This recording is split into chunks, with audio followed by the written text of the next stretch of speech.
right, we are here with the general manager, Andy Deggeller of Deggeller Attractions, and you guys are a mobile fair. You guys go around all over the country to different fairs. You're at our Fredericksburg Fair, we're here at the Prince William County Fair, and you guys are the attractions for those. We are. We're a traveling carnival. We travel about 10 months a year.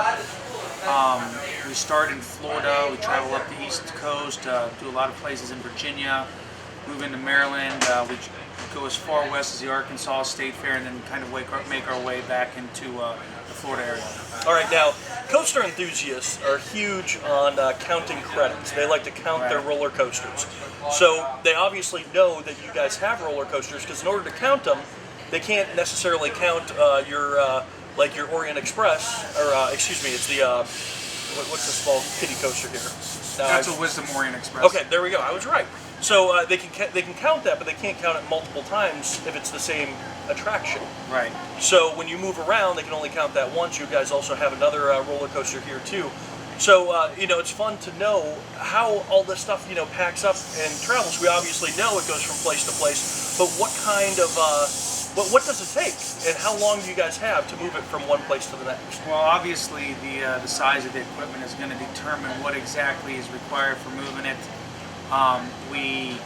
We have some super spectaculars that take a lot longer to assemble and disassemble, and then you have kiddie rides that take a couple hours to set up and tear down.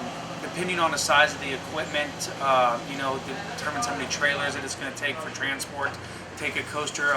This fair we have an SDC Wildcat that we've themed Riptide, and it's on 5 trailers versus the Wisdom Orient Express that you talked about earlier, and it's on a pup trailer, half a trailer basically. Okay. All right. So when you guys do, you have 5 trailers to move that attraction.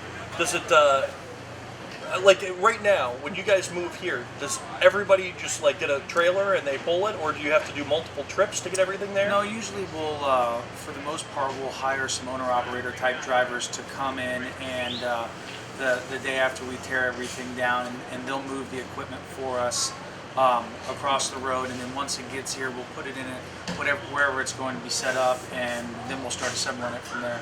All right. See, I didn't know that. You guys actually have someone else come in and help you move. We do own some of our own trucks, obviously, but for the most part, when you're moving 50, 100 semi-trailers, obviously you have most of our jumps. We have about 4 days between teardown and setup to have everything assembled. It's better to have hired drivers to come in and move the equipment. That way everybody's rested up, and they can concentrate on the job that they do rather than having to worry about driving. So another question I've always thought about is you guys always have great food. You go around, you guys operate some of the food. You got pizza, you got burgers, funnel cakes, fries, deep fried Oreos, cheesecake on a stick. You got all this stuff. Do you buy it locally, or do you buy it in Florida and take it with you? Well, a lot of times we tend to buy local. We have food suppliers too that pretty much supply us with the unique items that you can't find everywhere. A lot of the stuff that people are doing now, corn on the cob, things like that, are actually bought local at farmers markets. Or we try to. A lot of people like the farm to table thing nowadays, so we do our best to try and help the local communities where we have the events. Now, being on the road all the time, which you are, I mean, do you have the privilege of just going up to a stand and go, I need a funnel cake, stat, and then you get it? Well, I've been out here my entire life, so I don't tend to have too many cravings for funnel cakes. He's lost the taste for funnel cake. But I tend to think that I like lemonade every now and then, and I'm not much of having someone else make it for me, though. I like making my own. I started out as a kid helping my mom in the popcorn stands and the cotton candy stands, so I learned how to do all that at a young age. So basically, at any given time, you could probably jump into any one of these, whether operating an attraction or operating one of the food stands. You could just jump in and do it. Sure. I mean, ever since I was a kid, I've been out here, and same goes for just about everybody who is in this business.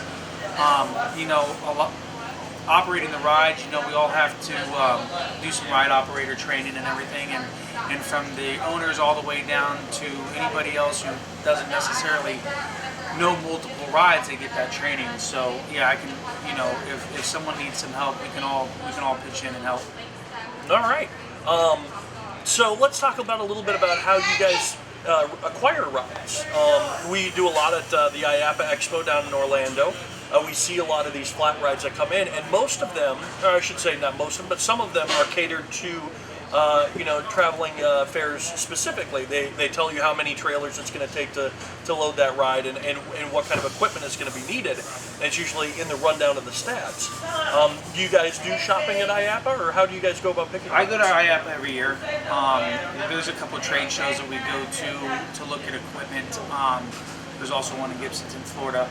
We look at the equipment. A lot of times we'll have a need that we need filled on the Midway for equipment, and we'll start shopping during the season, and usually make up our mind come winter time. Sometimes it's just a new manufacturer will put something out there that's just like really cool and that you haven't seen, and you end up just thinking of what the public will love it. So I do shopping at IAPA. We use a lot of manufacturers from just about everywhere. We use American ride manufacturers, Wisdom, Majestic, ARM, and I just bought a couple of kiddie rides this year from Zamperla. They're Italian, so we try and look at everything and see what the people are going to like. All right. Very good. So where do you see the future of the Carnival rides going? Well, I think everybody loves to ride rides, from kids to teenagers. I know a lot of times, and I got spare time sometimes, and I'll sneak out to an amusement park and just see what they're doing. I think as long as people want to ride rides, that the fair business will do well. Obviously, a lot of things have changed.